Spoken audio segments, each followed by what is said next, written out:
ఒరేయ్, ఈ విశ్వంబర కూతురు నిప్పు నిప్పు ఏమనుకున్నావు? మరొక్కసారి మాట జారావంటే ఇదే నిప్పుతో నిన్ను కాల్చేస్తాను. నా కొడక, పెళ్లి చూపులకు వచ్చావు, నచ్చిందా నచ్చలేదా చెప్పేసి వెళ్ళు. అంతేకాని క్యారెక్టర్ గురించి నీకేం తెలుసని మాట్లాడుతున్నావురా? Characterless fellow.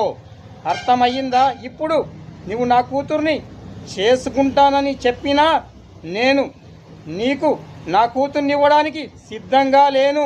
నీలాంటి అనుమానపు కుక్కతో నేను పెళ్లి జరపను. అర్థమయ్యిందా? నేను చెప్పినట్లు విని మర్యాదగా ఇక్కడి నుంచి వెళ్ళిపో, లేదంటే నేను ఇక్కడనే సజీవ సమాధి చేసేస్తాను. నా కొడక, వెళ్ళిపో.